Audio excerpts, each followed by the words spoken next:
host this show together and are delighted to be here with you today inside the Love Shack. Absolutely. Happy New Year if you're listening live or closely thereafter. Talking about money in your relationship doesn't need to be hard, but it often is. Now, I know, take a deep breath, myself included. This can be a place of significant trigger, might I say. So in the beginning of 2022, which makes for a good time to focus on and make some changes for improvement in areas in our lives that carry impact, there are essentially 8 impactful areas. And today we are going to explore the area of money. I feel like the Jaws song would be very appropriate right now. I haven't let our incredible engineer, Mr. Eric Ryder, know about that, but you know. You're revealing a bit of yourself right now. I know. That's all right. I don't.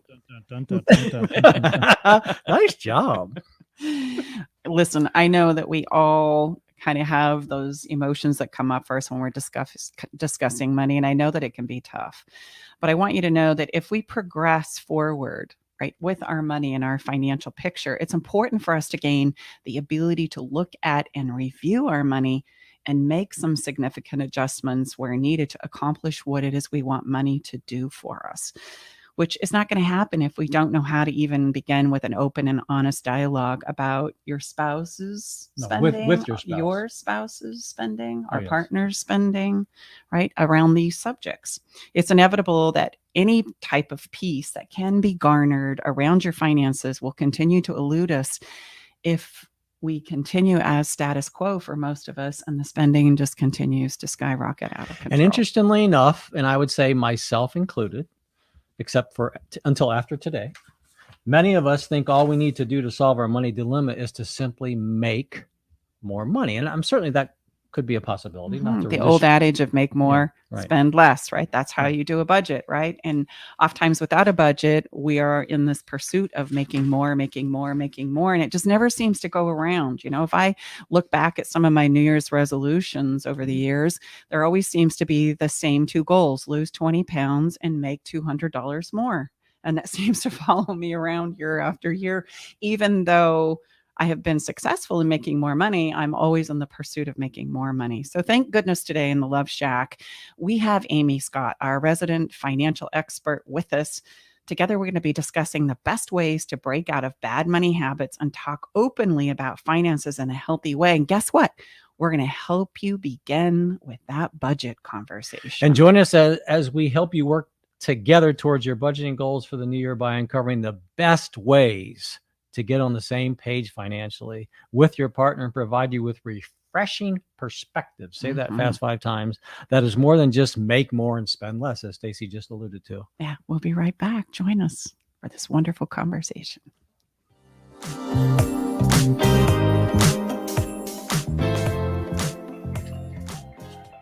I met Stacy and Tom about 2 years ago. I was at a point in my relationship where I was ready to file for divorce. Not that I wanted to, but I just felt hopeless and helpless. I'd been through other counseling and coaching and didn't find any success. With Stacy and Tom's methods, I was able to eliminate insecurities, set boundaries, plant my flag, eliminate rabbit holing. I was separated from my wife for a year, and I have since moved back home for the last 6 months now. I still refer back to a lot of the teaching that Stacy and Tom provided, and it's helped me. It's well worth it. Learn the simple 3-step system to rescue your struggling relationship by registering for Stacy's brand new free workshop. Reserve your seat by going to stacybartley.com/workshop. Are you ready to venture off the beaten path, expand your mind, raise your consciousness, and open your heart? Allow me to entice you with interviews with amazing souls from around the world. Indulge in history, mystery, science, and spirituality. There's weekly skin tips, live esoteric readings, and answers to life's burning questions. So come join me, Sakura, your host, intuitive medium and spiritual hypnotherapist, each Wednesday at 2 to 3 p.m.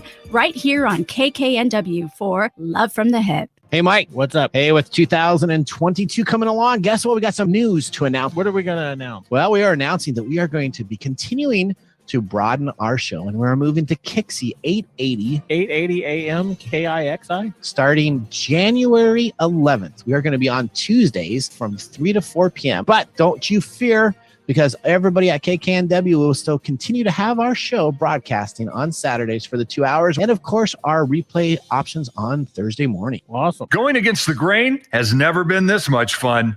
Alternative Talk 1150. Love Shack, Tom. Welcome back inside the Love Shack. Tom and Stacy Bartley, Happy New Year to you and yours. We are here with, I am here with my wonderful wife. And we are here with Amy Scott Amy as well. Scott, absolutely. Thank goodness. Yes, She's take going to a help breath. us dive into our budgeting, face our financial picture, eliminate some money fear. Again, get on the same page with your spouse, your partner, significant other. As Stacy and I have the gift and pleasure to work with couples from all over the world. Many times this can be a place that, sends them into or has them seeking to some kind of an outside facilitator to help them, get their arms around, which often can be a very, very difficult and, like I said earlier, a triggering conversation. Is money a triggering topic for you, Tom Bartley? Yes. Yeah, I bet our listeners didn't even pick up on that. It is. I'm kind of the radar. If you're old enough to remember the series MASH, I am the radar of the family. Mm-hmm. He is very much. Sometimes my wife refers to me as being hyper vigilant. He is very hyper vigilant. Yeah. Sometimes he manages things he doesn't even need to manage, but hey, it helps me a lot. So thanks, babe. Let's talk about Amy Scott for a minute. She's a certified financial coach who has taught couples how to get on the same page about money. And she's also very passionate about helping couples to live a life with less conflict and more space for what really matters to them. Amy's been teaching couples her unique budgeting system that provides couples with the confidence and peace of mind necessary when making big and small financial decisions together. She's masterful with helping couples reduce their financial stress and money disagreements. And she is officially now our resident financial money gal. We'll have her periodically on the show from time to time throughout the year. And we decided that the best time to kick off a new budget or to have a new financial conversation is right at the beginning of a new year. So we've had her come on to help us just get the ball rolling. So Amy, thank you so much for being here with us yet again. Welcome to the show. We're so excited to hear your perspectives. And I got to be honest, you're going to have to help Tom, off the ledge here today, because when we start talking about money, he tends to get a little ruffled. Tom, I love hypervigilant. I'm with you. That's me in my relationship. Sometimes my husband will say, do we need to look at all of this? Do we need to track all this? But I've said it before, spreadsheets are my love language. So I speak your language. Yes, very much so. Well, it's a joy and a pleasure to have you back. And where I would love to start today's conversation is around this idea. Typically, the couples that I work with, and even in my own personal life, I tend to go to a place whenever the money conversation comes up is that we don't have enough.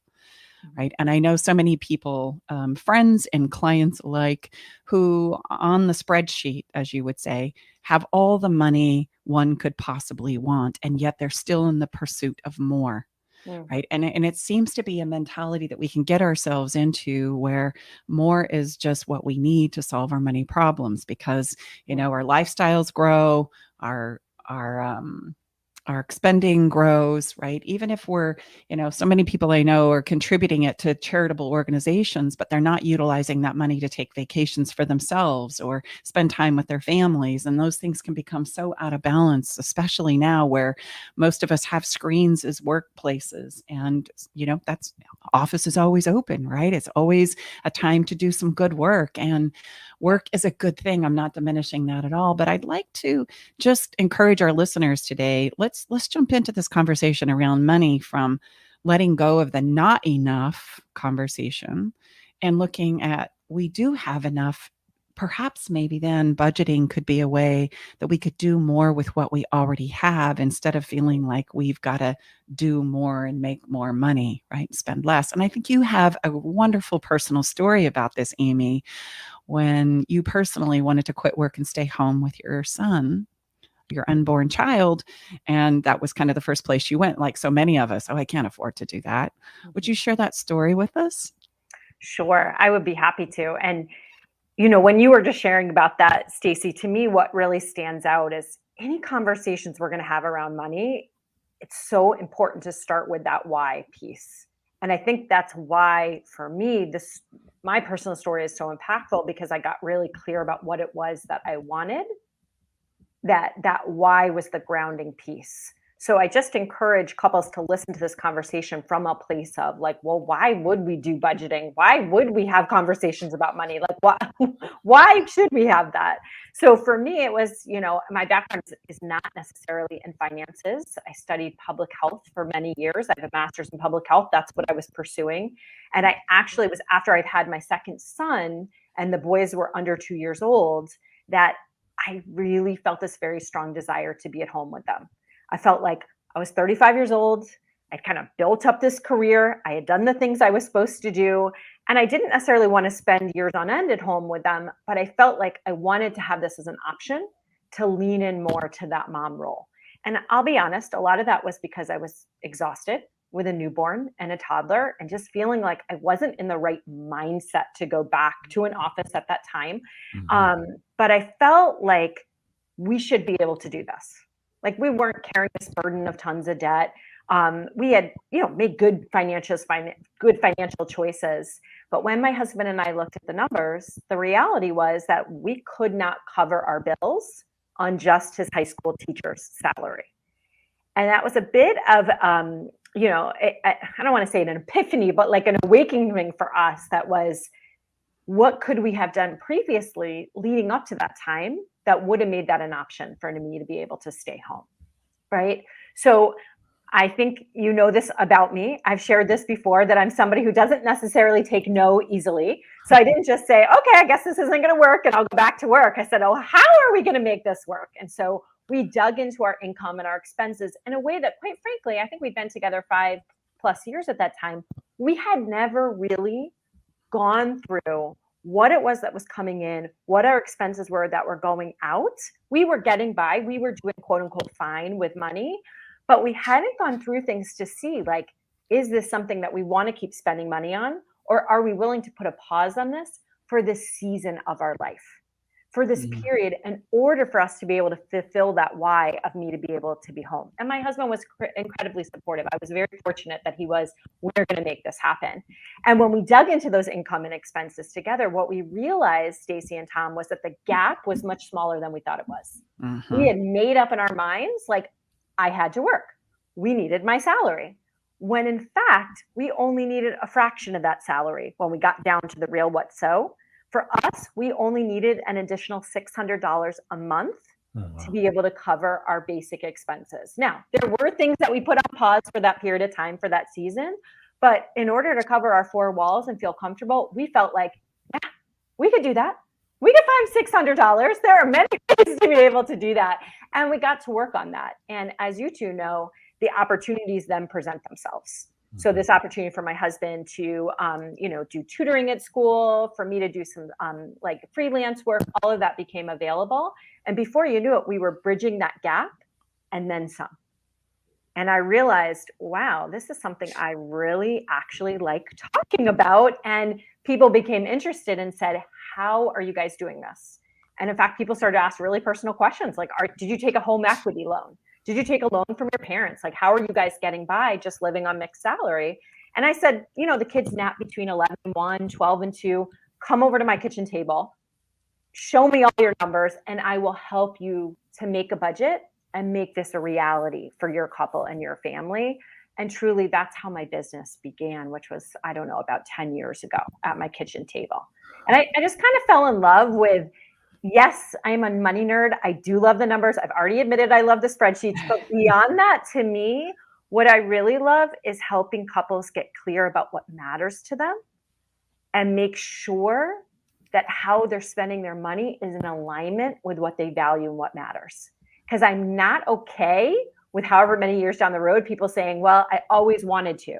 I always wanted to start a business, take this vacation, spend more time with my parents, whatever that is, but money got in the way. Now, if people want to work with me and on the other side decide that they're not going to do it, that's great. That's their choice. But I want to eradicate that conversation of we can't do it because of money. Oh, I love that. And that is such a beautiful example of looking at your finances it allows you to do more with what you have. And it doesn't necessarily need to spike that incessant drive that we have to do more because, right, we need more money, that I can't do this because of the money. It really flips that on its end. I love that perspective, because if this is something that we can muster the courage up to face, and for some of us, it is a courageous move to say, all right, just like you were describing you and your husband did, we're going to face this, 5 years in, what are the numbers? And I know relationships that don't do that in 10 years, 15 years, 30 years of being together, right? Yeah. That everybody kind of has their pot, which is fine, dividing money, etc. But looking at the numbers and who's paying what, and then what could you utilize that money for, really does allow you to take more advantage of your money. And then these things that you're talking about become possible. I think so many of us put off what it is we really want to do for that idea of retirement, right?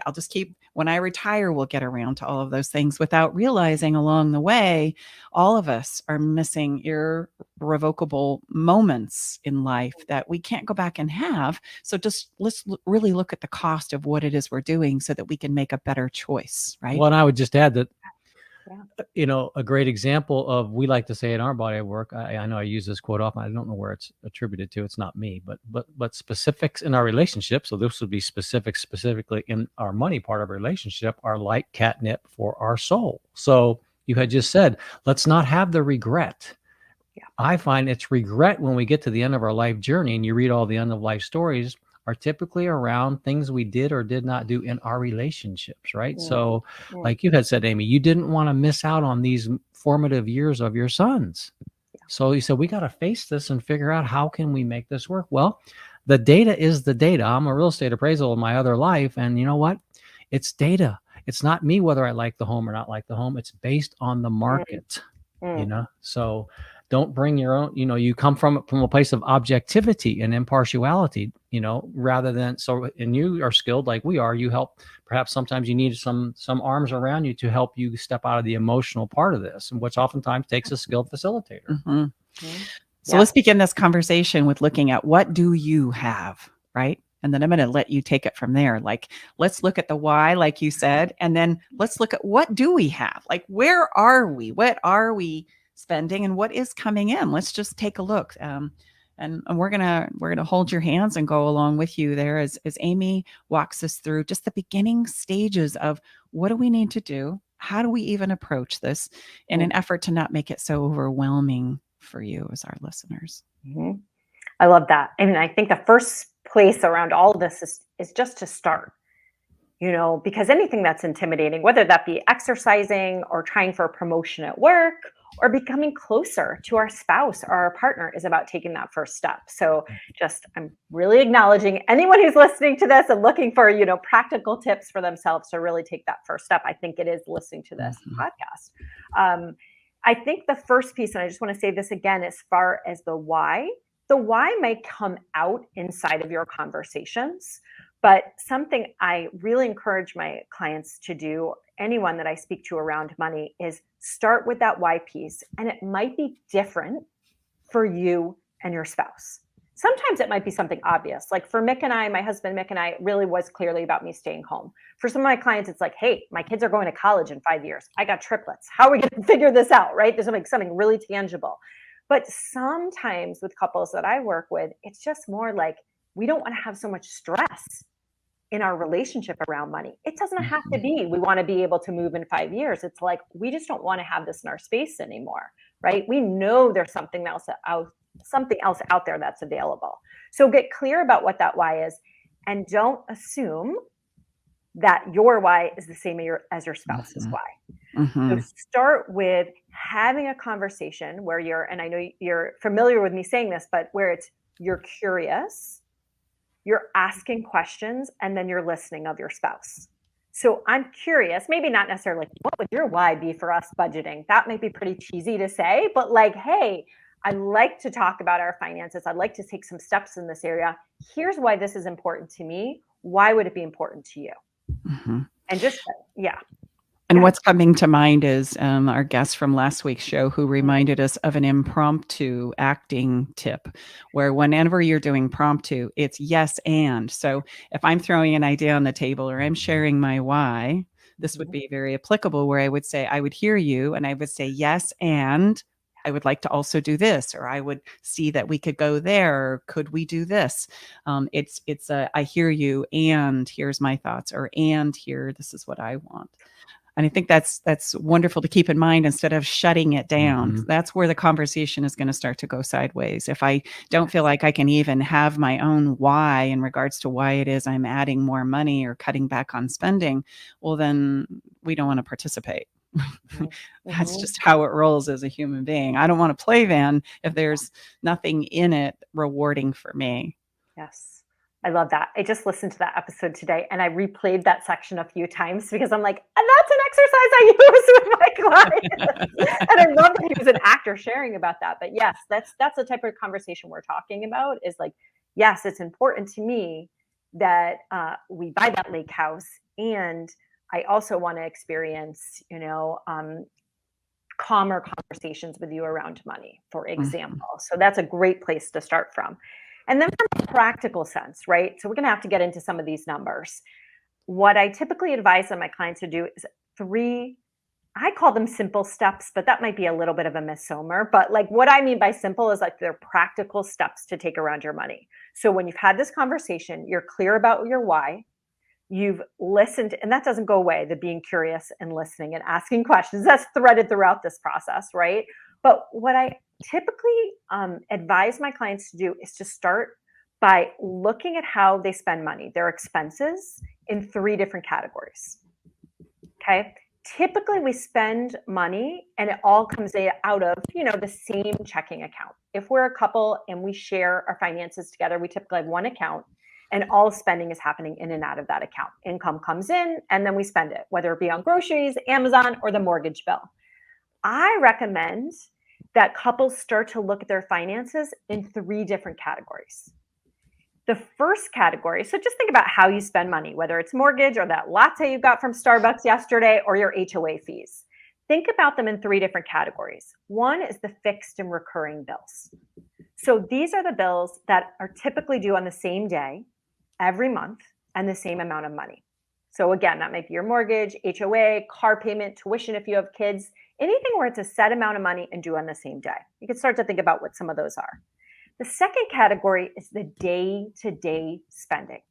So this is where we're typically swiping either our debit card, or if we use a credit card or one of many credit cards for these day-to-day expenses. So again, if it's coffee that we're getting or delivery, groceries, gas, Amazon purchases, anything where there's not really a set amount, and we might go several days and not really spending that money. And then, oh, look, we went to Costco, we got gas in both cars, and we went out to dinner for our anniversary. A bunch of money might be spent in one day, for example. And I bought those really cool new shoes. Exactly. And I bought those really cool new shoes. It's not a fixed recurring expense unless the 15th of every month you're like, yep, I'm going to buy me some shoes. But I have an automatic delivery, right? And some folks do, and I do not blame them for that. But that's the second category. And then the third category is what I like to call the whammies of life. So these are expected and unexpected expenses that tend to come in when we least predict that they're going to be there. So for example, I don't know, my son has broken 6 bones. So for example, I get a call from the summer camp that Henry has fallen off the rock climbing wall and is being transported to Johns Hopkins, right? Medical expenses. Now, I hope nobody got too worried about Henry. He's fine. But, Amy, how about Christmas? Would Christmas go in this category like a whammy? It would. And that would be more, Stacey, like an expected whammy. So Christmas, it's always funny when people say it just, came upon them. We know what date it is every year. Or maybe a trip that you're going to take. Maybe you and Tom are going to Mexico this summer and you know that that's coming up in X number of months. Unexpected would be more like the medical bills, the car repair, something happens, the stove goes out in the kitchen. Those whammies can fall into those 2 different types of categories. Okay. So that's really the first step. People say, oh, should we look back? Yeah, you can look 3 to 6 months back. You don't have to go too far back. You could maybe even look a month back and just start to think about your expenses. Either they're fixed and recurring, day-to-day spending, or these whammies of life. Okay, that is the first step, to think about it that way. So do you recommend that like we get our statements out, so I've got my bank statement in front of me and then I just start categorizing these maybe with a pencil and say, okay, this is this is that, this is this is that. And I break these out into the 3 buckets. You definitely could do it that way. Some of my clients like to do it with different color highlighters. Tom would probably like that. Bust out the highlighters, right? We got the yellow for this, the green for the day-to-day spending, and the pink for the whammies, or red maybe if we're like, but yes, absolutely. Some people like to print these out. In my experience, it depends. It depends on how, how much people like to use technology, but some people will like dump that into a spreadsheet and just highlight it different ways. I see what you're saying. So you have 3 different spreadsheets. And so you just go through them, you pull the numbers out, you put them in a spreadsheet so that when you're done, you've got a beautiful calculation at the end. Yeah.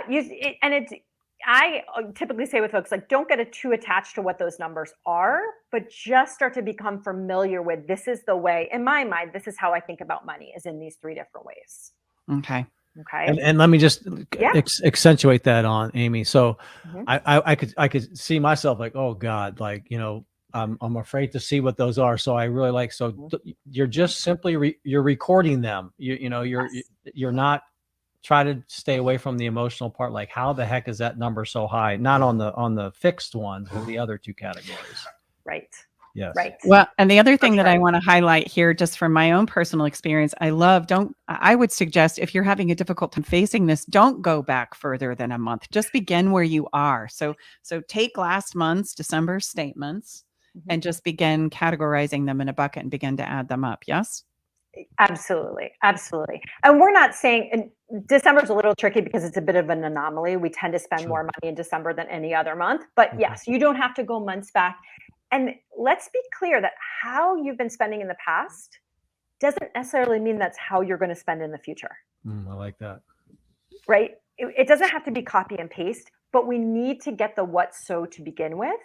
I like the quote from James Clear from Atomic Habits. I don't know the exact quote, so I'm not going to quote him, but I'm going to say that he really says that people think they need motivation when what they really need is clarity. So this is an exercise really, Stacy and Tom, in getting clarity about how you've spent money in the past, but not necessarily, to your point, Tom, attaching meaning to the choices you made previously. We're meaning-making machines, so we're going to do it anyway. So it's almost fruitless to say not to do it, but to be aware, like, wow, I see that, and this is how I feel. But it doesn't mean I have to feel that way. We can create a new future with it. Well, it's kind of in our work, we have a place where we talk about that thing I do. And that thing I do is usually something that we don't want to look at. But if we don't look at it, we can't work with it. We can't better manage it. We can't grow with it. And I would say that's very true with our money too. It's just a place to begin, and if we look at it and go, check it out. Yeah, I did spend $3,275, last year on shoes. Okay. Yeah. Do I want to do it again this year? Because if I don't look at it and I don't say, yep, that's the case, I'm going to probably do it again, right? Just in my unconscious lack of awareness, for sure. And now I'm empowered to say, okay, maybe this year I'm going to cut that in half. Exactly. Yeah. And I think, this piece around, I like to call it like values-based budgeting. So looking at that, let's use the shoe example. I am not here. I like to say to folks all the time who I work with, like, your personal finances are personal to you. But as a coach, they're not personal to me. They're just numbers there. You told me you spent $3,200, $3,400 on shoes. I'm like, okay. How do you feel looking at the fact that you spent that? That's more what I'm interested in. There's that quote, like, don't tell me what you value. Show me your checkbook and your calendar, and I'll tell you what you value. Exactly. So if you look at that, Stacy, and you're like, that doesn't feel great. But here's the catch around that. So often around finances, we start to do a budget, we start to work on it, we start to have these conversations because we think we should. We should be doing better. We should be saving more. We should be paying off debt. I'm not interested in that conversation. Should does not carry the day. Now, if you looked at things, Stacy and Tom, and you looked at the big picture and you saw, wow, if we spent half that much on shoes, we could go to Cabo twice this year, right? Or we could help this person in our community, or we could do this home improvement to our house. Let's attach that choice, right? That change we're going to make around how we spend to something we really want to create for the future. That'll carry that day. That's a why that'll get us fired up and be like, let's have this weekly budget meeting, as opposed to, Tom, we really should be talking about this. He says, right? You know what I mean? So it's just really important to be grounded in that why and start to look at things and say, does that align with our values or not? And everybody spends money differently, and we need to honor that. I can avoid the conversation of Tom saying, Stacy, Yeah. I see the charge. No, How many times do we need to talk about this? I love that. Should does not carry the debt. That is is so good. My gosh, we should be shouting that from the rooftops. You know, I mean, and it's, oh boy, most of us oftentimes we behave like it does carry the debt, right? I mean, well, how many times do you think we'll sit down and look at the budget if we should do it? Probably once, if we're lucky. Yeah. You could bribe me, might get two times out of me, but that's so profound. Very okay, so shift. I've got my 3 buckets. Yeah. Yep. I printed out the sheet. I've got the highlighters. Do we total them up? No, you don't have to do any of that. Nope. Okay. All I'm asking you to do right now, listen, let's keep it simple. All I'm asking you to do right now is to start to think about things in those 3 different categories. Start to become aware that this is how we spend money. Now, here's the thing. Most couples spend on recurring and day-to-day spending and whammies of life in the same way. They just pay for them in and out of their typical checking account. I would call it a bill account. But the thing is, these kind of expenses happen to us in different ways, right? We can't treat them all the same way. Day-to-day spending happens very differently than a bill that we pay month to month. So we need to deal with them differently moving forward. So the first step is just to really be conscious that there are these 3 different categories. The second step is to turn your day-to-day spending into a fixed expense. Okay. So why so often, like our mortgage, our rent, for a lot of folks I work with, their kids' tuition, whether it be high school or college, is often their biggest expense of the month. But there's not as much stress attached to it because they know the date it's due. It recurs every month and they know how much it is. So they can plan around it. Why day-to-day spending, whether it be the shoes or the latte habit or the Costco or the Amazon for tons of folks, why that's a stressful area, more stressful than a $3,000 mortgage payment for a lot of folks, is because they don't know how much that's going to be. Mm-hmm. How much are we really going to spend on the day-to-day spending? And we could start out the month and be like, all right, hey, we've got this income, we've got these expenses for the month. Hey, look at us. We're going to have 500 extra to put towards savings or go towards debt or put towards our vacation fund. But then they get to the end of the month. And so often those day-to-day expenses have ransacked those plans, either because they swiped their debit card more than they thought they would, or they go to pay their credit card bill and they realize it's higher for those day-to-day expenses than they anticipated. So step number 2 is to turn your day-to-day spending into a fixed expense. And the way to do this, now you can go back out. Anything that I'm going to say that you took a green highlighter and you highlighted in green everything that was day-to-day spending, every purchase that wasn't a fixed recurring bill or that was not a whammy, right? $200 copay for an emergency room visit, for example. So that day-to-day spending, I want you to start to look and see how much do we spend on that month to month? It's not going to be the same every month. This is why a few months of data can be helpful. Sure. It should not be I think we should spend $1,000 a month on day-to-day spending. And you've spent $2,500 the last 3 months every month. It should not be a pie in the sky, throw spaghetti at the wall kind of idea. It should be based in the what so. So let's make it easy and say you two go back and you realize, okay, we spend about $2,000 every month on groceries and gas and Amazon. I got all the things. What I want you to do is to turn that expense into a fixed expense. So take that $2,000 and like a bill, pay that amount to a second checking account. Mm. So we're going to set up a second checking account. Now, here's the thing. Some people could go pull $2,000 out in cash. Then they've turned it into a fixed expense. All right, Stacy, we only have $2,000 a month. It's going to be in this envelope a la Dave Ramsey and his team and what they do. I don't find many folks want to deal with cash, especially in the era of COVID. So what I have folks do is set up a second checking account, call it a spending account, and only use that account for day-to-day spending. And the thing about it is you pay that account like a bill. So we said for the two of you that you spend about $2,000 a month on this day-to-day. So you could transfer 2,000 all at once, or maybe on the 1st and the 15th.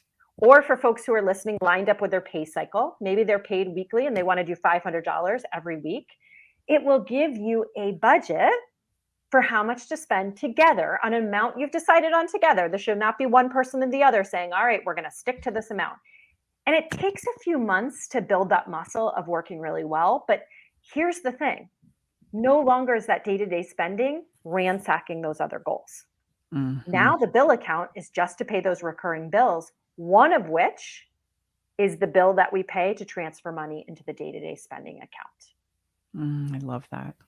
So that then there's never the worry, as you put things up on automatic withdrawal, that there's not in there because, Stacy bought her shoes. Yes. And Tom has to do you- scramble to No, I really transfer like money. that. I've never heard that. I mean, that's very creative and sounds very effective. And do you find this when people get successful, like you say, get that muscle memory, so to speak, from the athletic metaphor, if you will, that brings a lot of calm to their picture that was not there prior? Absolutely. Absolutely. This is actually the area that causes the most amount of stress. And it's because somebody, and I'm not going to say it's Tom, but it probably is over there paying the monthly bills. Oh, yes, that's correct. Right? Okay. So I just kind of made that assumption. But, he's in my house, it's me. There's always going to be somebody. I want to normalize that. Typically inside of couples, one person is more interested in managing the finances. And that's okay. Right? That's okay. Again, I want to normalize that. But here's Tom over here making sure everything's lined up. And then Stacy, who may not go buy shoes, but she might do an additional $90 on Amazon. And Tom's over here saying, well, we didn't plan for that. Like I had everything lined up. I had everything paid. We were good. I was going to put this money into savings and then wasn't clear that expense was going to come up. So we turn that into a fixed expense that the couple agrees on and can plan around. It's a game changer. Mm-hmm. Well, and I love that you don't, when I think of budgeting, I think about like getting all the bills and all the accounts and everything out and, having to itemize it and then having to add up all the columns. I mean, you could spend an entire evening, if not an entire weekend, kind of digging it all out and figuring out where we are. And I love what you've done. It's just so simple and streamlined that automatically, okay, here's your budget. Your budget is that spending account. Yep. And I'm going to give you permission. Some other financial coaches might have you track what's happening in that account. I don't. I actually don't. Like, because the thing is, like, we put $1,000 in there, the 1st and the 15th. That's what we're doing for you too. You just spend down from there. That's the only account you're really looking at. Like, how are we doing? Should we go out to dinner tonight? I don't know. I mean, actually, I have young kids. The only account that they have access to is our spending account. They can't spend from it. They're only 11 and 13. They'd be buying Roblox all the time, but they can look and see. So when they say, Mom, can we get pizza tonight after school? They can look in that spending account. They know, they can see how much is in there. And then we have a conversation. Well, Mom, there's $250 in there. We can definitely get pizza. Okay, well, when does money go in there again? Well, on the 15th. Okay, well, what's today? Well, it's the 6th. Well, do you have to go grocery shopping? How much is that going to be? It starts a whole conversation with your kids around what are the things we have between now and the next time money is transferred into that account. Oh, that's So you're awesome. teaching money literacy. Well, and some, project management, projection, I mean, those are all important, vital financial skills. Mhm. Yes, exactly. Oh, that's So so this great. is a cool game changer. Can I tell you the third step? Now Yes. I'm excited. Okay, so that is a game changer. So all of a sudden, and here's the thing, it's not perfection. So it takes a few months, like Tom was saying, building that muscle of memory, making those transfers, seeing like, hey, is 2,000 enough really a month? Is 2,000 a month really enough for us? Should we be transferring some more? Listen, the biggest skill I can teach anyone is to plan. So if you can say after a month or so, like, actually, I think it should be more like 2,400 a month. Let's plan around that. Or we've got some bigger expenses coming up next month. We're having our families around for the holidays. Let's put an extra 500 into that spending account. Great. We're not looking for perfection here. I always say I'm looking for like 75%. If we can get 75% planned, then when the other stuff happens, we're much easier to cash flow that coming through. But how do we deal with these whammies of life? This is one of the most common things people say to me is like, we're doing okay. We feel like we're caught up. And then all of a sudden I went in to get an oil change. I thought it was going to be $70, and $900 later, I had my rotors fixed, and I'm going to say just car things that needed to be changed, or $1,500 because they told me I needed 2 new tires and I had a slow leak or whatever. All of a sudden, we think we're doing well. We think we're on the same page. And then where do we have the money to pay for that? So often, if folks don't have that money in savings, they use their credit card. And that's where credit card debt can build up over time. I actually think it's not often, oh, well, I bought so many things online or I went on all these trips. No, it's from covering life's whammies. It's that Band-Aid we keep putting on because we just don't have enough money set aside and we weren't planned for that. So what I have folks do to plan for these whammies, these expected, Christmas is coming, unexpected expenses, right? Car, house, kids, etc., is to set up separate savings accounts, each one with a specific purpose. Okay. So often I'll talk to folks and they'll be like, well, I have an emergency fund. And I'll say, well, what are the last 3 things you spent out of that emergency fund? They're often things that they're covering that they're not really sure are quote unquote emergencies. So I'm not against having an emergency fund, but I think it's really smart to say, okay, car repairs. What did we spend last year on that? And we're not looking for perfection again, but maybe we spent $2,400 last year on our car repairs. My idea is to set up a separate savings account just for car repairs, call it the car repairs account, and then every month, like a bill that you can plan around, transfer $200 to that car repair account. So it's building up to that $2,400. And when you go to get something fixed, you can pay it out of that account. It's so much easier to plan around because we're saving monthly for these whammies of life. Now, I like nobody's giving me any money for any of these banks. I'm not affiliated with anybody, but I love the online banks for this. Ally, Capital One 360, because they allow you to set up as many savings accounts as you want and give each one a specific purpose. You were reading my mind, Amy, because I was saying, though, how about all the fees associated from all these different accounts? But all the new online, you had mentioned Allied and Capital One 360. I want you to mention those again. Tell us where to go find them if people want to go research it. Sure. The online banks are just becoming more and more popular out there. So there's a lot of them out there. My 2 favorites are Ally. Is that ALLIE? Yes. It's ALLY. Oh, ALLY. Thank you. Yep. Okay. Yep. Beautiful. Or Capital One, which a lot of people know Capital One, but it's Capital One 360. Beautiful. All affiliated. What I'm saying is it's all part of the Capital One family. Sure. But these accounts, because the brick and mortar banks love to charge you for savings. Oh accounts. my gosh. Yes. It's crazy, right? Or even so, to my second point of setting up a second checking account, if your bank, Wells Fargo, PNC, Bank of America, whoever is going to charge you for that second account, I'm not having it.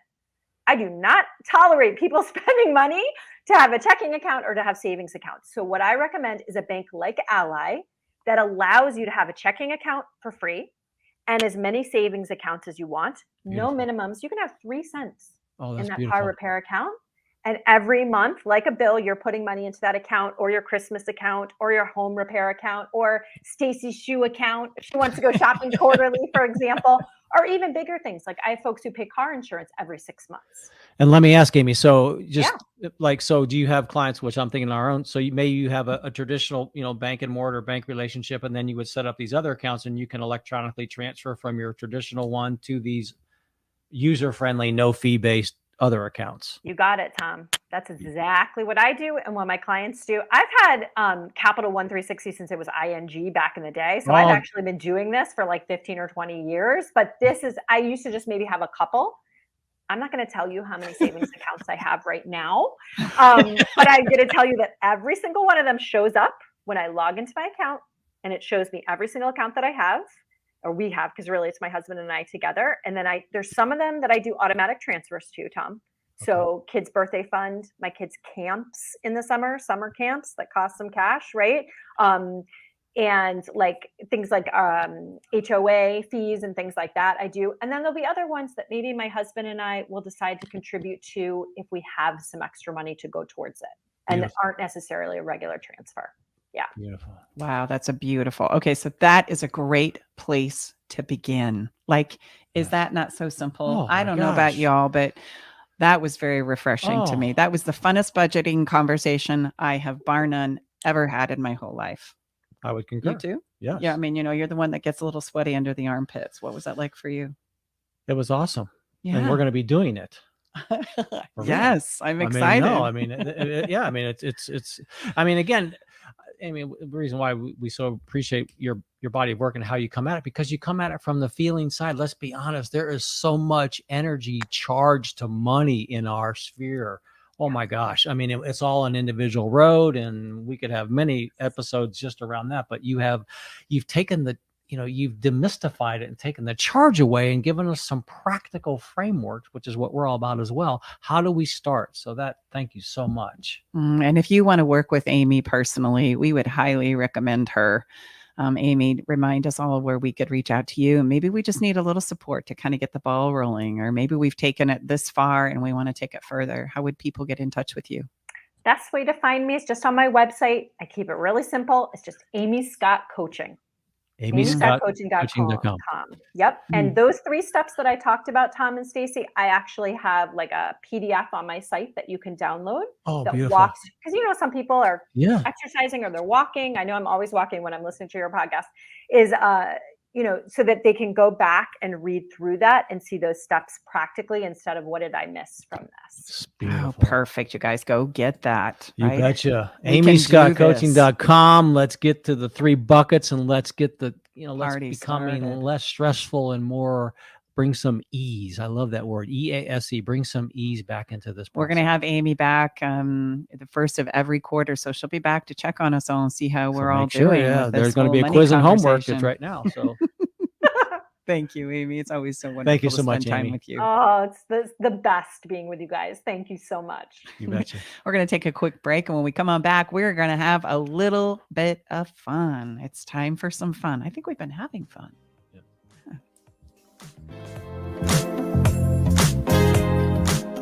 Hey, babe, did you know that the average couple spends only 2 hours a day with each other? And the majority of that time is spent eating, watching TV, and surfing social media rather than connecting with each other. And if children are involved, my gosh, it's even less time than that. I know, babe. That's why you created our conversation cards for connection, because they're the perfect conversation starter. So the next time you're sitting on the couch, rather than turning on the TV or grabbing your phone, pull out a card and get ready for some good old-fashioned laughter and love and connection. Yeah, you can get your cards at stacybartley.com. Working hard to put a smile on your face. Alternative Talk 1150.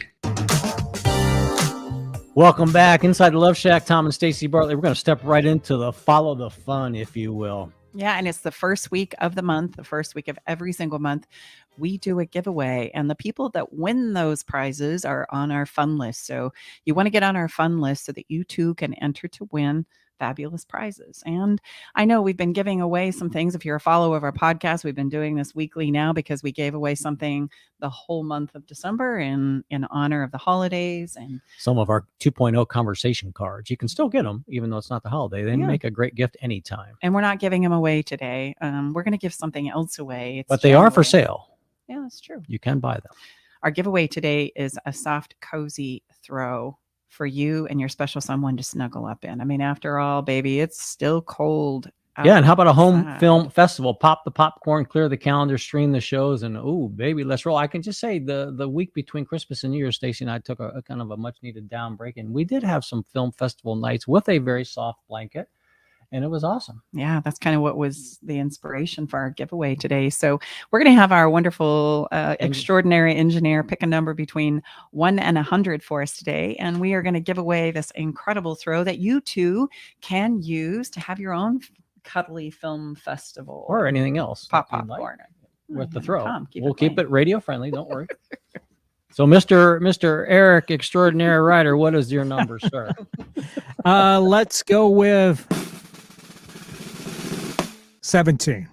Oh, wow. 1, 2, 3, 4, 5, 6, 7, 8, 9, 10, 11, 12. Oh. My. It's Porras, porous. Mariola. I'm not going to give the rest of it. Porous, Mariola. Congratulations. You are the winner, and you are going to be set up for an upcoming film festival at your house with your special someone. Now, listen, I wanted to give you some ideas maybe for some romantic movies, because after all, this is the Love Shack. We are in the Love Shack. So some great movies that came to my mind that you may want to check out and stream with your bucket of popcorn and your new throw or your old throw, whatever that is for you. How about Along Came Polly? An Officer and a Gentleman. I liked that one. Ghost. Remember the pottery thing? Somewhere in Time. The Way We Were. And When Harry Met Sally. That's a good one too. And if romance isn't appealing to you right now, how about what we did is we actually picked our favorite actor, actress, and we had a whole series of Sandra Bullock. They really, yeah. Was a lot of really ones good. I wasn't even aware that she had made. Yeah, very talented old actress. ones, new ones. It was incredible. So you can create your film festival that way, or you can simply just select a genre that you're feeling in the mood for, whether that be action or comedy or sci-fi. Right? There's all kinds of ways to create your own in-home film festival wrapped up in your little cozy blanket. What I want to do is, as you're hearing this, do it. Like set aside the time. Just right? like our assignment that Amy gave us. You know what? None of it works unless we step in and do. So we end every episode with a wonderful Can You Feel It? It's a song that we choose specifically for this episode. You can check out all of our Spotify music lists on our website for each and every episode. It's the idea of feel into what it is we have talked about tonight. We've stimulated your logic. Now we want you to feel some things. And today we've chosen a song. It's from Blank & Jones, and it's called Glow. And I chose the song because I wanted to give you something that you could play in the background that was going to help relax you as you get out those highlighters and you start highlighting those expenses into those 3 buckets for your own budget. Like, really exhale. I hope that what you've taken away from today's conversation is that this is so simple and so doable, and that when we do it, it's going to alleviate a lot of stress and help empower you in this area of money. And this is a tremendous song in so many ways for me. But let's be honest, environment matters. And as we shared, this can sometimes be a little bit of an intimidating place to step into at the beginning of 2022. So let's do everything we can to make this environment really create the conditions that make this result inevitable, getting these 3 buckets in place and just taking a look. That's all Amy gave us. Just take a look. No judgment, taking a look so we understand where we're at. So check out this song. It's one of our faves. We have a lot of faves, but this is a really good one. We do have a lot of faves. Plank & Jones has incredible relaxing music. They're master mixers. They're European, and they're just very, very incredible how they do things. Yeah, so put it on, pull out that paper, pour your favorite beverage, roll up your sleeves. And how come we can't approach this budgeting conversation from a place of joy and gratitude for what we have? And check out that resource that Amy has on her website for free. There's a lot to take in there, and just walk through it very sequentially with the music going, taking breaths, if you will. Just know, affirming we got this. Yeah. That's it for today's episode and time in the Love Shack. If by chance you have a conversation about love, sex, and relationships you would like to have us talk about here, go ahead and reach out to us, because we are dedicated to having conversations that you want to have. And if this particular money conversation is bringing up a lot of things, which it often does, and you need some support, sometimes these really significant places in our life and relationships, you need some outside expert facilitation. You know what? That's exactly what we do, and we're blessed and honored to do so. So please reach out to us. Special thank you to Amy Scott today for being here with us and sharing her money wisdom. Come on back next week as we join you again to continue to share additional ways that you too can improve your sex, love, and relationships. We're Thomas Stacey Bartley. It's been a pleasure to be here with you inside the Love Shack today. Now go make it a great day and get on that budget. We'll look forward to being back here with you next week. See you next week. Bye-bye. Bye-bye.